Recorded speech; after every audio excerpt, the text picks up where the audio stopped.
সুপ্রিয় দর্শক, আপনাদের সকলকে সাদর আমন্ত্রণ জানিয়ে শুরু করছি বাংলাদেশ টেলিভিশনের নিয়মিত অনুষ্ঠান, জনপ্রিয়তম সামাজিক যোগাযোগ মাধ্যম ফেসবুক বিষয়ক অনুষ্ঠান ফেসবুকের সাত কাহন। ফেসবুক নিয়ে উচ্ছ্বাস থাকতে পারে, তাই বলে উন্মাদনাকে আমরা প্রশ্রয় দান করতে পারি না। আমার ফেসবুক অ্যাকাউন্টের মাধ্যমে অপর কোনো ফেসবুক ব্যবহারকারীর ক্ষতি সাধন করবার চেষ্টাটিও আমরা করব না। সর্বোপরি আমাদের ফেসবুক অ্যাকাউন্টের নিরাপত্তা কার্যক্রমটি আমাদেরই পরিচালনা করতে হবে। আমাদের প্রতিটি অনুষ্ঠানে এই বার্তাগুলোই ধারণ করে তা পরিবেশিত হয়ে আসছে। আজকের অনুষ্ঠানেও তারই প্রতিধ্বনি থাকবে, তাই আমরা আশা করতেই পারি যে আমাদের আজকের অনুষ্ঠানটিও আপনাদের মনোপুত হবে। প্রিয় দর্শক, কখনো কখনো ফেসবুককে আমাদের কাছে অতলান্ত্রিক সমুদ্রের মতোই মনে হতে পারে। অর্থাৎ সুগভীর সমুদ্রের সন্ধান যেভাবে সম্পূর্ণরূপে পাওয়া সম্ভব নয়, সেভাবে ফেসবুকের অনেক বৈশিষ্ট্য বা বিকল্প সম্পর্কেও কিন্তু পরিপূর্ণভাবে আমাদের জ্ঞাত হওয়া হয়ে ওঠে না।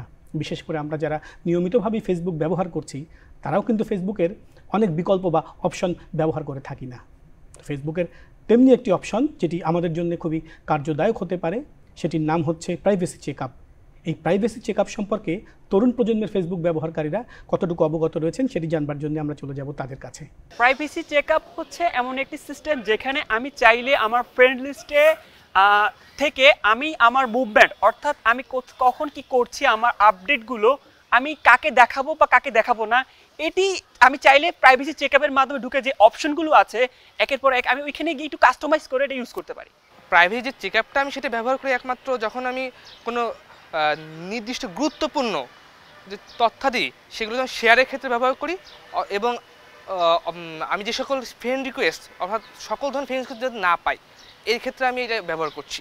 আমাদের যে প্রাইভেসি চেকআপটি রয়েছে সেগুলো আমাদের জন্য ব্যবহার করা সবচেয়ে বেশি গুরুত্বপূর্ণ, কারণ আমার পোস্টটি শেয়ার করলে কারা দেখবে বা কে আমাকে সামাজিক যোগাযোগ মাধ্যমে ফ্রেন্ড রিকোয়েস্ট পাঠাতে পারে, সেই জিনিসগুলো আমি আমার প্রাইভেসি চেকআপের মাধ্যমে নিয়ন্ত্রণ করতে পারি। এবং যে নারী হিসেবে আমার যে নিরাপত্তার যে ব্যাপারটি রয়েছে, সেই ব্যাপারটিও আমার যে প্রাইভেসি চেকআপ রয়েছে তার মাধ্যমে হলো যে পূরণ হয়। সেজন্য আমার মনে হয় যে আমাদের সকলেরই ফেসবুকের প্রাইভেসি চেকআপটি ব্যবহার করা উচিত।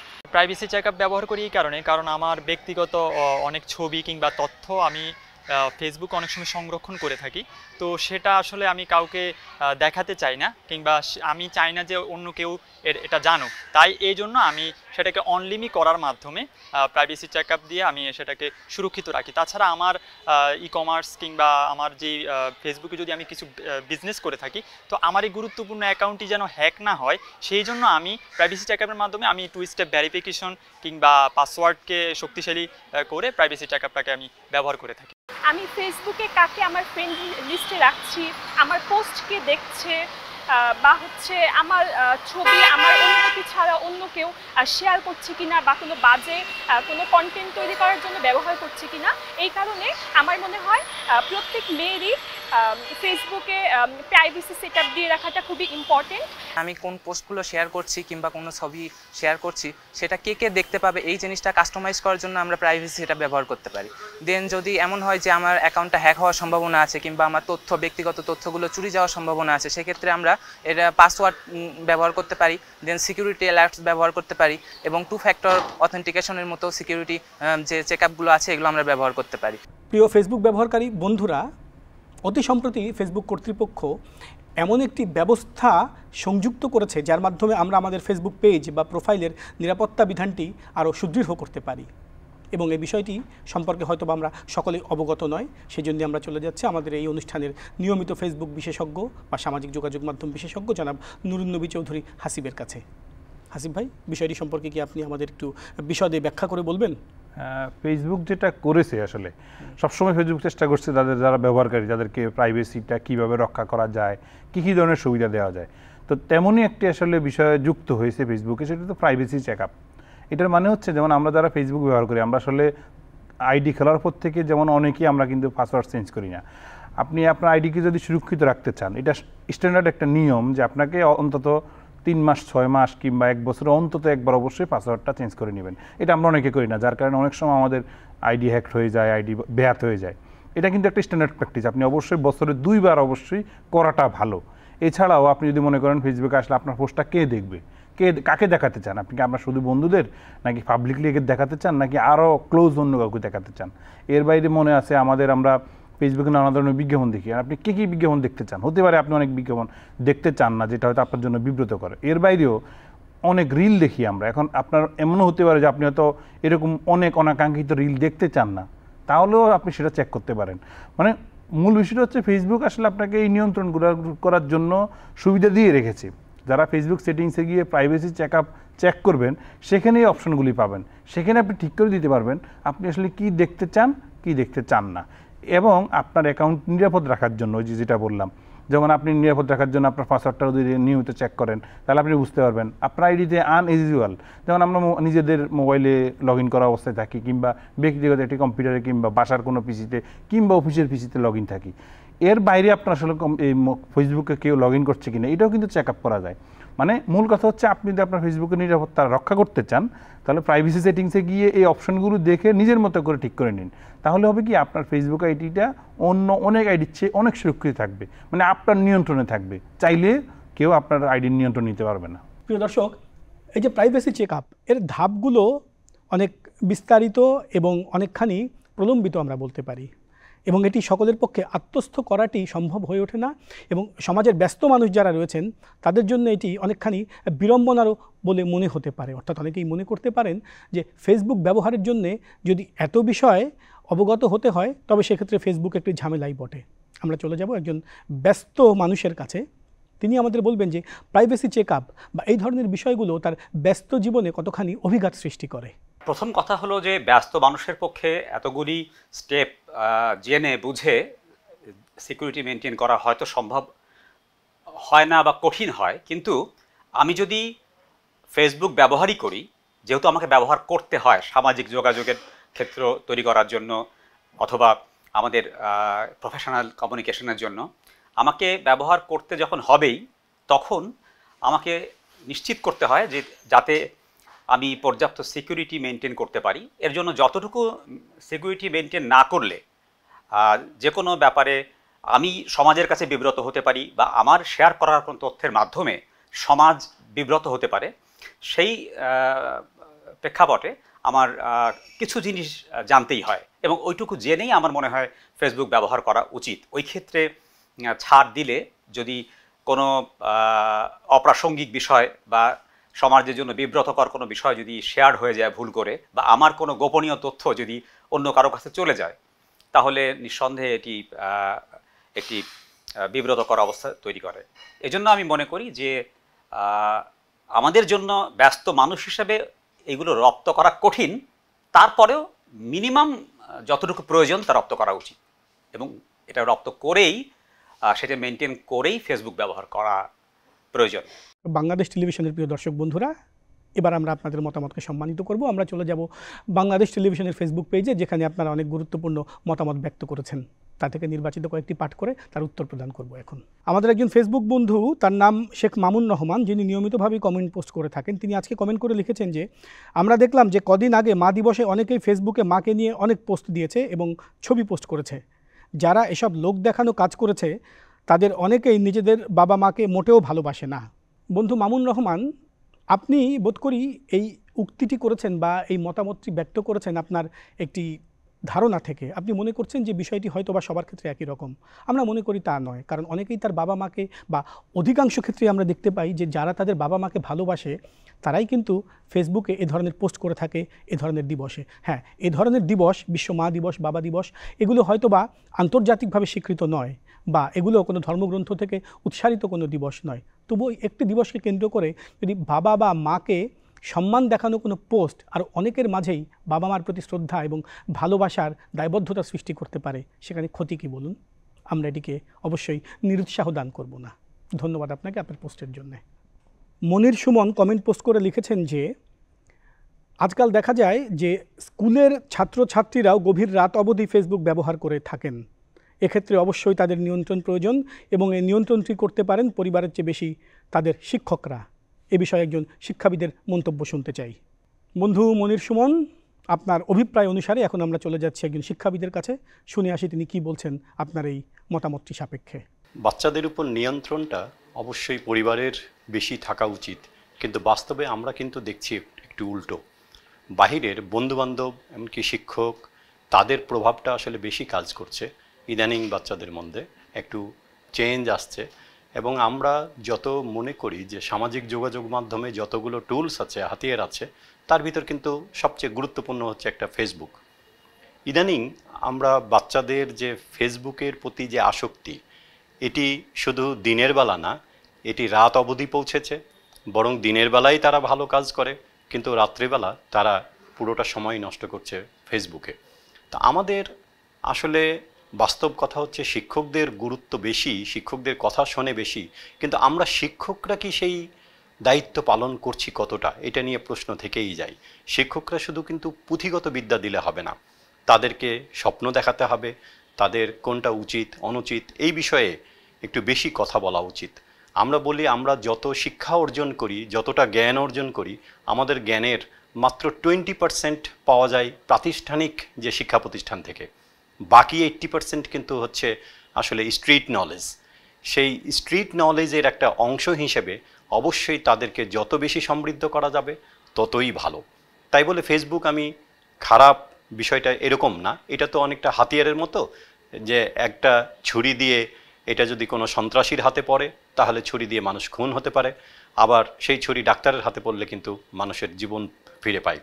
সুতরাং আমাদের দেখতে হবে এই যে ফেসবুক একটা চমৎকার এখন শিক্ষা অর্জনের একটা টুলস বা হাতিয়ার, এটাকে যথাযথভাবে ব্যবহার করতে হবে। এখন সমস্যা হয়ে গেছে যে ফেসবুক আমি চালাবো, কিন্তু ফেসবুক যদি আমাকে নিয়ন্ত্রণ করে, কিন্তু বাস্তবে কিন্তু সেটিই ঘটছে।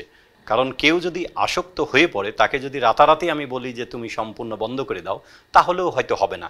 কিন্তু ধীরে ধীরে এই শিক্ষকদের এই জায়গায় বড় একটা ভূমিকা রাখতে হবে পরিবারের চেয়ে। কারণ আমি আগেই বললাম যে শিক্ষকদের কথা এখন বেশি শোনে, এবং পরিবারের কথা শোনে কিছুক্ষণের জন্য, কিন্তু শিক্ষক যে কথাটা বলে দেন এবং তাকে যে সেটা হোমওয়ার্ক দেওয়া থেকে শুরু করে, শিক্ষকরা এমনভাবে সমস্যা তাকে দেবে যে সে নিজেই যাতে বোঝে যে আমি এটা সমাধান করব, এই সমাধান করতে যেয়ে যাতে করে তারা মানে ফেসবুকের আসক্তিটা কমে আসে, এক্ষেত্রে শিক্ষকদের অবশ্যই অত্যন্ত গুরুত্বপূর্ণ ভূমিকা রাখতে হবে। নানা রকম ব্যক্তি দিয়ে আজ ফেসবুকটা ভরা, কারো ব্যক্তিত্ব খুবই নরম, কারোটা আবার কড়া। প্রিয় দর্শক, আমরা উপনীত হলাম আমাদের আজকের অনুষ্ঠানের আলোচনা অংশে। এই অংশে যে বিষয়টি নিয়ে আমরা কথা বলবো সেটি হচ্ছে ফেসবুকে আমরা ব্যক্তি নাকি তার ব্যক্তিত্ব, কোনটার প্রতি বেশি গুরুত্ব প্রদান করে থাকি। বিষয়টি নিয়ে কথা বলবার জন্য আমাদের সাথে রয়েছেন দুজন সম্মানিত অতিথি। আসুন দর্শক, আমরা পরিচিত হইনি তাদের সাথে। আমাদের সাথে রয়েছেন অভিনয় শিল্পী এবং পরিচালক জনাব সতীর্থ রহমান রুবেল, এবং রয়েছেন সঙ্গীত শিল্পী প্রিয়াঙ্কা বিশ্বাস। অভ্যাগতদ্বয়, আপনাদের দুজনকেই সাদর আমন্ত্রণ জানাই আমাদের আজকের অনুষ্ঠানে। তো রুবেল ভাই, আমি প্রথমেই আপনাকে জিজ্ঞাসা করব, ফেসবুকে কি ব্যক্তিত্বের দেখা মেলাটা খুব জরুরি? যে লোক যেমন তার রিফ্লেকশনটা তার ফেসবুকে যদি একটা আয়না হিসেবে ধরি, সেরকমই হওয়া উচিত। কিন্তু দুঃখজনক শব্দটাই আমি ব্যবহার করব। দুঃখজনক হলেও আসলে ৮০% ক্ষেত্রেই তা হয় না। মানুষ যা না, বরং যা হতে চায়, যা মনের ভিতর ধারণ করে, হয়তো কখনো সম্ভব না, বা যা স্বপ্ন দেখে বা যে জায়গায় যেতে চায়, সেইটাকেই এক ধরনের ইলিউশনের মাধ্যমে সেখানে সে প্রকাশ করার চেষ্টা করে, যেটার সাথে হয়তো তার বাস্তবতার অনেক দূর, অনেক পার্থক্য অনেক বেশি। প্রিয়াঙ্কা, আপনার কি মনে হয় একই বিষয়? ভাইয়ার সাথে আমি একদমই একমত। এখন আমরা ফেসবুকে ঢুকলে যেটা দেখি, সবার ওয়ালে গিয়ে যেটা আমরা হতে চাই বা মনে মনে হয়তো কল্পনাপ্রসূত অনেক চিন্তাভাবনা চলে আসে, সেই চিন্তা থেকে অনেক কিছু হয়তো প্রকাশ করছি।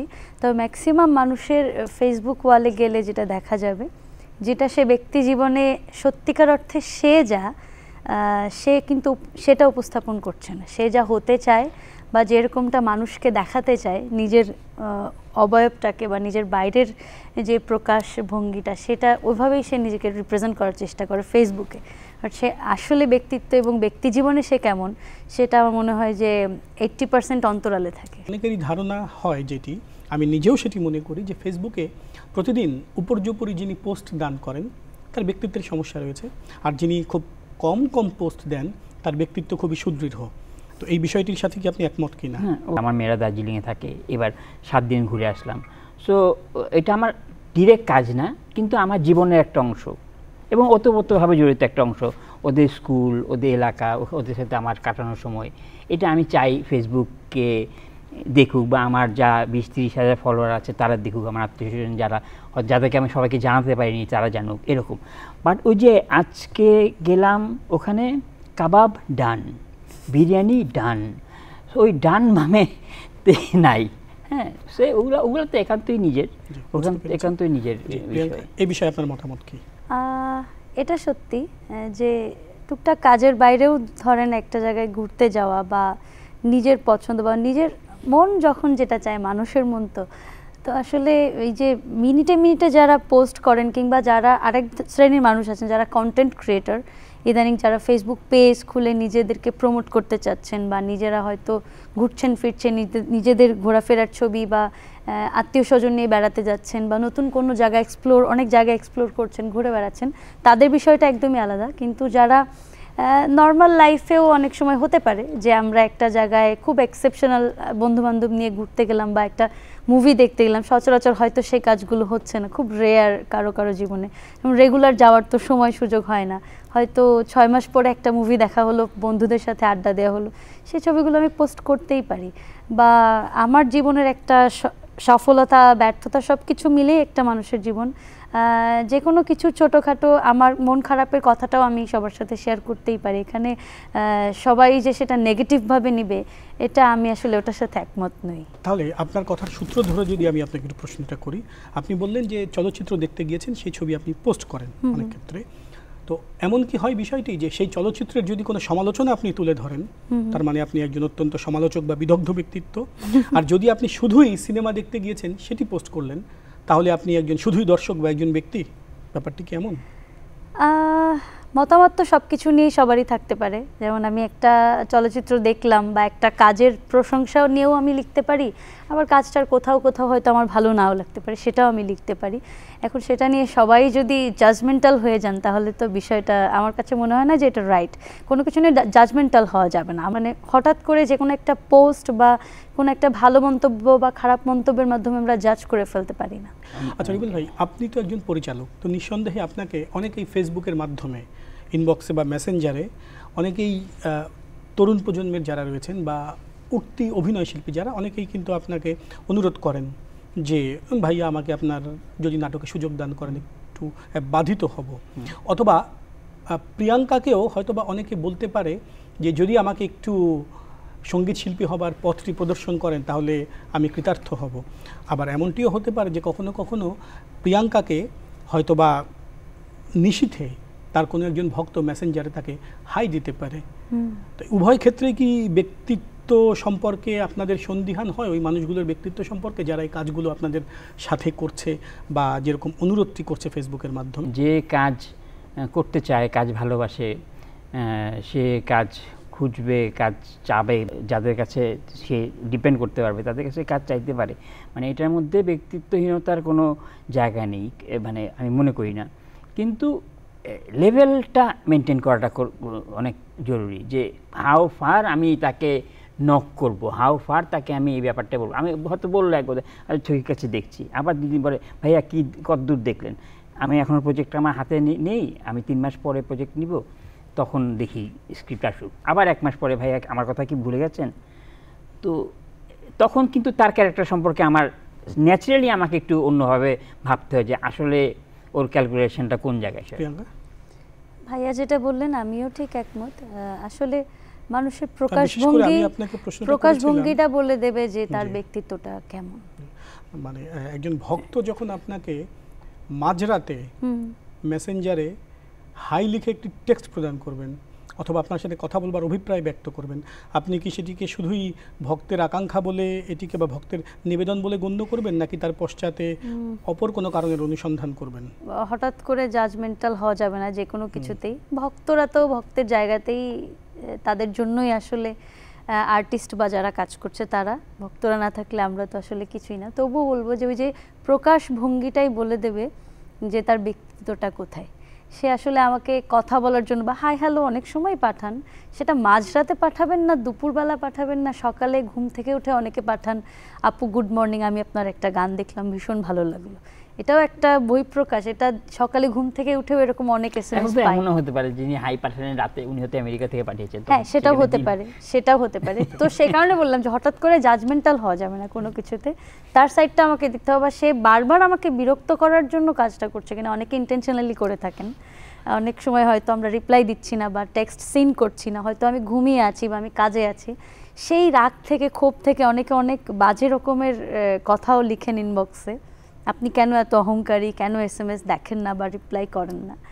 তো এটা আসলে ভাববার বিষয়। ওই যে আবার ভাইয়া যেটা বললেন যে অন্য একটা কান্ট্রি থেকে আমাকে তিনি হয়তো লিখছেন হ্যালো বা হাই লিখছেন, বা হয়তো লিখছেন যে আপনার গান শুনেছি ভালো লেগেছে, এটাও হতে পারে। তো হঠাৎ করে রাতের বেলা এসএমএস আসলো বলেই দেখে তাকে জাজ করে ফেলাটা আসলে মানে বিষয়টিকে আপনি খুব সহজভাবে গ্রহণ করে থাকেন। হ্যাঁ, সবকিছুই সহজভাবে নিতে হয়। আপনি তো নাটকের মানুষ, তো ফেসবুকে আমরা কিছু নাটকের সংক্ষিপ্ত ভিডিও দেখে থাকি, অনেকে তৈরি করছেন এগুলো, যেই কন্টেন্ট মেকার যেটির কথা বলেছেন প্রিয়াঙ্কা মাত্র। তো এমন কিছু কন্টেন্ট মেকারদের আমরা দেখতে পাই যে যারা কিনা তাদের নাটকের ভিউজ হবার জন্যে, বা যেহেতু ভিউজের সাথে সাথে উপার্জনের একটি বিষয় জড়িত রয়েছে, তো ভিউজ হবার জন্যে নাটকের এমন কিছু ভিডিও তারা তৈরি করে থাকেন যেটি এই সমাজ বা সংস্কৃতি কর্তৃক গ্রহণযোগ্য নয়। যারা এই ধরনের ভিডিও করছেন তাদের ব্যক্তিত্ব সম্পর্কে, বা তাদেরকে কি আপনি খুব ব্যক্তিত্ব সম্পন্ন মানুষ বলে মনে করবেন, নাকি মনে করবেন যে তিনি তার ব্যক্তিত্বকে নিজের হাতে নষ্ট করছেন বা ধ্বংস করছেন? একেবারেই সহজ সরল যেটা ব্যাখ্যা সেটা হচ্ছে টাকা উপার্জন করা। এখন এত ইজি হয়ে গেছে। আমি এই রিসেন্টলিও কয়েকটা জায়গায় এই এসএসসি পাস করা বা এরকম পাস করা ছেলে মেয়েদের ইন্টারভিউ দিয়ে কী হতে চাও বড় হয়ে, বলে কন্টেন্ট ক্রিয়েটার। সো 10 বছর 20 বছর আগে কিন্তু ভাবাই যেত না কি ছেলে মেয়ে ডাক্তার হবে, ইঞ্জিনিয়ার হবে। কিন্তু এখন হ্যাঁ, কন্টেন্ট ক্রিয়েটারও আমি খারাপভাবে বলছি না, কিন্তু মানে একটা বাচ্চার যার 15 বছর 16 বছর বয়স, তার জীবনে আরও 50 বছর বাকি পড়ে আছে। হ্যাঁ, সারাটা জীবনই পড়ে আছে। সো এখন থেকে সে যদি কন্টেন্ট ক্রিয়েটার হওয়ার স্বপ্ন দেখে, সেটাই তার আলটিমেট গোল যদি হয়, তো আমাকে ব্যাপারটা ভাবায় এই বাচ্চাগুলো যে এখন থেকেই কন্টেন্ট ক্রিয়েটার হওয়ার স্বপ্ন দেখে, সেটা তো ডেফিনেটলি কেউ না কেউ ওদের মাথায় স্বপ্নটা ঢুকিয়েছে যে হ্যাঁ, এইভাবে করে খুব ইজিলি তুমি ফেসবুক ইয়ে করবা, একটা ভিডিও ম্যাটেরিয়াল ছাড়বা, ফেসবুক হলে 3 মিনিট, ইউটিউব হলে 8 থেকে 12 মিনিট, ইউ উইল গেট একটা সার্টেন টাইম পরে মনিটাইজেশন পেয়ে যাবে। The easiest way to earn money. সিনেমার হিরো, যে যার কোনো সিনেমা নাই ছিল না ভালো, যার 2-3 বছরের কোনো ফিল্মের কাজ নাই, কিন্তু এই সোশ্যাল মিডিয়ার মাধ্যমে উনি বর্তমানে এতটাই ফেমাস, এতটাই রিচ, বাংলাদেশের টপ হিরোর থেকেও এখন তার আর্নিং বেশি। আচ্ছা প্রিয়াঙ্কা, যখন আপনি দেখেন যে ফেসবুকে কেউ বিকৃতভাবে গান পরিবেশন করছে শুধুমাত্র ভাইরাল হবার জন্য, সে ভাইরাল হচ্ছে এবং সে অর্থটি উপার্জন করতে পারছে ফেসবুক থেকে, অবিশ্বাস্য রকমের অর্থ, যে অর্থের পরিমাণটি রুবেল ভাই মাত্র উল্লেখ করলেন, তখন একজন সঙ্গীত শিল্পী হিসেবে আপনার নিজেকে কি ব্যক্তি হিসেবে খুব হেয় মনে হয়? আর্নিংটা কতখানি হবে ফেসবুকে বিকৃত গান গাইলে, না ভালো গান গাইলে, কিংবা ভিউজ বেশি হবে ভেবে গান করা আর্টিস্ট, এক ধরনের আর্টিস্টরা থাকেন, এবং কিছু আর্টিস্ট থাকেন যারা শুধুমাত্র গান ভালোবাসেন এবং গানের জন্যই গানটা করেন। গান বিকৃতভাবে গেয়ে বা যে কোনো একটা কিছু হলেই যে কন্টেন্ট হিসাবে ছেড়ে দেওয়া, আমার কাছে মনে হয় যে গান জিনিসটা বা যে কোনো ক্রিয়েটিভ কাজ এতটাই সস্তা বা ইজি না যে আমি সেটাকে একটা যে কোনো কিছু যে কোনো রকম হয়ে গেলেই সেটাকে সোশ্যালাইজ করে দিয়ে সেখান থেকে আর্ন করার ট্রাই করব। সেটা আমার মনে হয় না যে ব্যক্তিগত অর্থে যারা প্রকৃত শিল্পী যারা হবেন তাদের মাথায় এই ধরনের চিন্তাভাবনা আসার কথা না, এবং আসবেও না। অভ্যাগতদ্বয়, আপনাদের দুজনকেই অসংখ্য ধন্যবাদ। আপনারা অনেক গুরুত্বপূর্ণ কথা বলে আমাদের এই অনুষ্ঠানকে সমৃদ্ধ করেছেন। সম্মানিত দর্শক, আমাদের আজকের অনুষ্ঠানের এখানেই পরিসমাপ্তি ঘটল। ফিরে আসবো আবার এক পক্ষকাল পরে, আমরা আশা করতেই পারি তখন আপনারা আমাদের সাথে দর্শক হিসেবেই সাথী হবেন। আর আমাদের সাথে নিয়মিত সংযোগ রক্ষার্থে আপনারা কমেন্ট পোস্ট করুন অথবা লাইক দিন বাংলাদেশ টেলিভিশনের ফেসবুক পেজে, যেটির আইডিটি স্ক্রিনে দেখতে পাচ্ছেন। সকলের কুশল কামনায় অনুষ্ঠান শেষ করছি।